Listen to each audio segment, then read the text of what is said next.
Hello guys and welcome to unique study point. आज की इस वीडियो में हम देखेंगे कि ये यूपी टेट का एग्ज़ाम है। आने वाली आपकी जो परीक्षा है वो आपकी यूपी टेट लगी हुई है, ठीक है। यानी कि अभी सी टेट का एग्ज़ाम आपका हो चुका है। इसके बाद आप जो बच्चे तैयारी कर रहे हैं, काफ़ी बच्चे हैं जिन्होंने सी टेट का पेपर दिया और उनका उनका पेपर अच्छा नहीं गया है। मतलब बहुत ऐसा परसेंटेज है ज़्यादा जिनका पेपर अच्छा नहीं गया है, क्योंकि उसमें बहुत पेपर का जो लेवल था बहुत ही ज़्यादा लेंदी था। पेडागोजी पढ़ने में समय लगता है और लोगों को 2.5 घंटे टाइम कम पड़ गया, ठीक है। तो बहुत सारे ऐसे रिव्यू मिले हैं जिनसे पता चल रहा है कि पेपर में क्या में टाइम का इशू था, टाइम कम मिल पाया और हमें पेपर शायद हम पूरा सॉल्व और कर पाते यदि हमें टाइम और मिलता। तो पेपर का मोड ऑफलाइन था, उसके साथ साथ पेडागोजी थी, तो थोड़ा लेंदी पेपर हो ही जाता है सीटेट का। उसमें आपको टाइम मैनेजमेंट करना पड़ता है, आपको प्रैक्टिस सेट लगा करके, ठीक है। तो जो आपका एग्ज़ाम है अभी यूपी टेट का है, तो आप यूपी टेट का एग्ज़ाम दीजिए और मुझे आशा है कि आपका सी टेट अच्छा नहीं हुआ तो आप यूपी टेट में आप अच्छा स्कोर कर सकते हैं, ठीक है। तो इसके पैटर्न के बारे में जानेंगे, पेपर कैसा आता है उसके बारे में बताऊंगी, इसका एग्ज़ाम डेट कब क्या है, कब फॉर्म भरना स्टार्ट होगा, ये सब के बारे में हम जानेंगे। इसके बाद आपको क्या क्या पढ़ना है, तैयारी कैसे करनी है, ये सब चीज़ों के बारे में बताऊंगी कि ठीक कैसे तैयारी करनी है। फिर मैं आपको अपना स्कोर कार्ड भी दिखाऊंगी जो यूपी टेट मैंने 2021 में क्वालिफाई किया था, उसके बारे में बताऊंगी। चलिए वीडियो स्टार्ट करते हैं। तो सबसे पहले देखिए क्लास 1 to 5 के लिए तो पेपर फर्स्ट होगा आपका 1 to 5 के लिए। एग्ज़ाम आपका कब है? 2, 3 और 4 जुलाई को है, ठीक है। 2, 3, 4 जुलाई को आपके जो रिपीटेड का एग्ज़ाम है। अभी आपकी डेट यही है ऑफिशियली। इसमें क्या चेंजमेंट होता है तो वो आपकी बाद में आपको बता दूंगी, बट अभी जो आपकी डेट है 2, 3 और 4 जुलाई है। टाइम कितने घंटे का होता है पेपर? 2.5 घंटे का, यानी कि 150 मिनट का होता है। क्वेश्चन कितने आते हैं? 150। कितने मार्क्स के? 150 मार्क्स के। इसमें जो निगेटिव मार्किंग होती है वो आपकी नहीं होती है। पेपर का मोड कैसा है? ऑफलाइन होता है, ठीक है। पहले जो सीटेट का एग्जाम था ऑनलाइन होता था, अभी इस बार ऑफलाइन हुआ है, बट आपका यूपी टेट अभी तक ऑफलाइन ही कंडक्ट कराया गया है, ठीक है। तो ये आपके पेपर के बारे में इंफॉर्मेशन थी। इसमें नेगेटिव मार्किंग नहीं होती। पेपर का मोड आपका ऑफलाइन होता है। 150 क्वेश्चन आते हैं, 150 नंबर के, हर एक क्वेश्चन 1 नंबर का होता है, 2.5 घंटे का पेपर होता है, ठीक है। अब देखिए इसके सिलेबस की बात करते हैं। तो जो पहला पेपर आता है, जो पेपर फर्स्ट है आपका 1 to 5 के लिए, पहला आता है CDP, यानी कि चाइल्ड डेवलपमेंट पेडागोजी आती है, एंड टीचिंग स्किल्स आते हैं, ठीक है। टीचिंग मेथड, ये आपके 30 नंबर का आता है। कितने नंबर का? 30 नंबर का। 30 क्वेश्चन आते हैं। CDP 30 क्वेश्चन 30 नंबर के आते हैं। दूसरा आपका हिंदी है, ये लैंग्वेज फर्स्ट है, ये कंपलसरी है, ये सबको करना होता है, मतलब इस पोर्शन को आप छोड़ नहीं सकते हैं। 30 क्वेश्चन 3 मार्क्स, 30 मार्क्स के। मैथ आपकी 30 नंबर की आती है, 30 क्वेश्चन इसमें भी आते हैं। EVS आपके 30 क्वेश्चन 30 मार्क्स के आते हैं। ये आपकी लैंग्वेज सेकंड है। इसमें आपके पास ऑप्शन होता है, आप चाहें तो आप संस्कृत ले लें, आप चाहें तो आप इंग्लिश सॉल्व कर लें, आप चाहें तो उर्दू, ठीक है। तो जिसको संस्कृत करनी है वो संस्कृत में 30 नंबर आपको 30 क्वेश्चन करने होंगे। जिसको इंग्लिश करनी है वो 30 क्वेश्चन इंग्लिश का सॉल्व करेगा।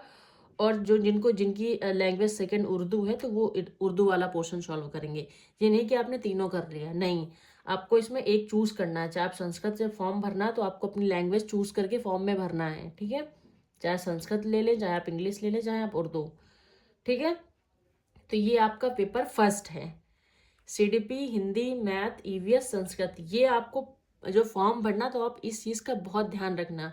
आपको लैंग्वेज फर्स्ट आपकी हिंदी, ये सभी के लिए है, बट लैंग्वेज सेकंड में आपको संस्कृत, इंग्लिश और उर्दू में कोई एक चूज करनी है, ठीक है। जिनको संस्कृत अच्छी लगती है, संस्कृत अच्छी, वो संस्कृत चूज करेंगे। जिनको इंग्लिश से आपको लैंग्वेज सेकंड चूज करनी है वो इंग्लिश अपना चूज करेंगे, जिसको हिंदी में करना है वो, ठीक है। तो जब आप लैंग्वेज चूज जो करेंगे पेपर में आपको वही सॉल्व करना है। ये नहीं कि आपने फॉर्म में आपने इंग्लिश भर दिया और आपको पेपर मिला तो आपने पेपर में संस्कृत का पोर्शन सॉल्व कर दिया, नहीं, ऐसा नहीं करना है। तो जो आपने फॉर्म में आपने अपनी लैंग्वेज सेकंड चूज करी है उसी को वही वाला पोर्शन आपको सॉल्व करना है, ठीक है। तो आपका पेपर फर्स्ट है आपका हो गया। 150 क्वेश्चन आएंगे, 150 नंबर के, ठीक। अब हम पेपर 2 की बात करते हैं। ये 6 to 8 का होता है, ठीक है। तो आप ये बच्चे जो टेट क्वालिफाई कर रखे हैं, जिन्होंने DLED किया है, BTC जिसने किया, वो तो ये वाला पोर्शन करेंगे। 6 to 8 वाला पेपर ही देते हैं, बट ये बीएड के लिए वैलिड हो गया कि प्राइमरी वाले, इसमें बीएड वाले प्राइमरी का पेपर नहीं वैलिड नहीं है उसके लिए।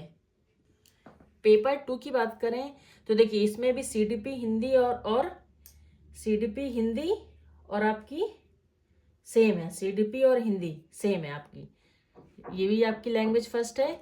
लेकिन अब इसके बाद हम बात करें, इसमें संस्कृत, इंग्लिश और उर्दू आपकी को एक चूज करना था, तो आपको इसमें भी एक ही चूज करना है। चाहे आप जो इसमें जो आप चूज करेंगे वही आपको इसको इस वाले पोर्शन में भी आपको वही करना है, इंग्लिश में चाहे उर्दू में। यानी कि जो आपने पेपर फर्स्ट में सॉल्व किया है, जो आपकी लैंग्वेज सेकंड थी, चाहे वो संस्कृत रही हो, चाहे वो इंग्लिश रही हो, चाहे फिर आपकी उर्दू रही हो, जिस सब्जेक्ट को आपने पेपर फर्स्ट में सॉल्व किया है वही आपको पेपर सेकंड में भी आपको वही पोर्शन सॉल्व करना है। यानी कि आपने जो फॉर्म में आपने लैंग्वेज आपने चूज करी है उसी को भरना है, उसी को सॉल्व करना है। यदि आपने संस्कृत को सॉल्व किया तो आपको पेपर 2 में भी संस्कृत का पोर्शन ही सॉल्व करना है। यदि आपने इंग्लिश सॉल्व करी है तो आपको इसमें भी इंग्लिश सॉल्व करना है। यदि आपने उर्दू चूज किया है तो आपको दोनों में उर्दू ही चूज करना होगा। ठीक है, इसके बाद आपके 30-30 नंबर के हो गए, 30-30 क्वेश्चन। ठीक है, इसके बाद देखिए इसमें जो बच्चे साइंस साइड के हैं, जिन्होंने मैथ ली थी, उन बच्चों को मैथ और साइंस के क्वेश्चन मिलेंगे कितने, 60 क्वेश्चंस आपको मिलेंगे 60 नंबर के। ठीक है, इसमें आपके 60 क्वेश्चन लगातार दिए रहेंगे, मैथ और साइंस के मिक्स्ड रहेंगे। ठीक है, और जिन बच्चों ने आर्ट से किया है तो आर्ट वाले बच्चों के लिए एसएसटी होगा, उसमें हिस्ट्री, ज्योग्राफी, पॉलिटी, या इसमें आपके 60 क्वेश्चन होंगे 60 नंबर के। ठीक है, तो ये नहीं कि जिन बच्चों ने साइंस साइड से किया है उन बच्चों को एसएसटी वाला पोर्शन सॉल्व नहीं करना है। ठीक है, तो साइंस साइड वाले बच्चों के लिए मैथ और साइंस वाला पोर्शन चूज करना है, और जो बच्चों ने आर्ट साइड से किया है, अदर से किया, तो उनको बच्चों को ये एसएसटी वाला पोर्शन सॉल्व करना है। ठीक है, ये नहीं कि आपने 10-20 इसके कर दिए, 10-20 इसके कर दिए, नहीं, आपको ये वाला पोर्शन चूज किया तो आपको सिर्फ यही वाला पोर्शन सॉल्व करना है, इसको आपको स्किप कर देना है। ठीक है, तो आई होप आपको समझ में आया होगा। ठीक है, सीडीपी हिंदी और आपकी जो लैंग्वेज सेकंड है, यानी कि सीडीपी लैंग्वेज फर्स्ट और लैंग्वेज सेकंड आपका कॉमन है दोनों में। यहाँ पे मैथ की जगह आपका साइंस ऐड हो गया है, मैथ की जगह यहाँ पे मैथ और साइंस ऐड हो गया है। ये 30-30 नंबर के आपके दोनों आ जाएंगे 60 नंबर के। ठीक, 30-30-30-30 ये हो गया, 60 ये। ठीक है, आई होप आपको समझ में आया हो।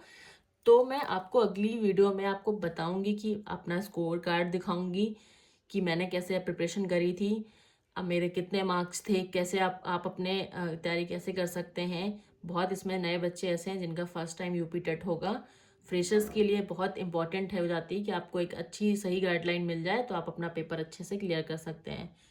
ठीक है, तो वीडियो से चैनल से जुड़े रहने के लिए चैनल को सब्सक्राइब कर लें। Thank you so much for watching this video, thank you so much.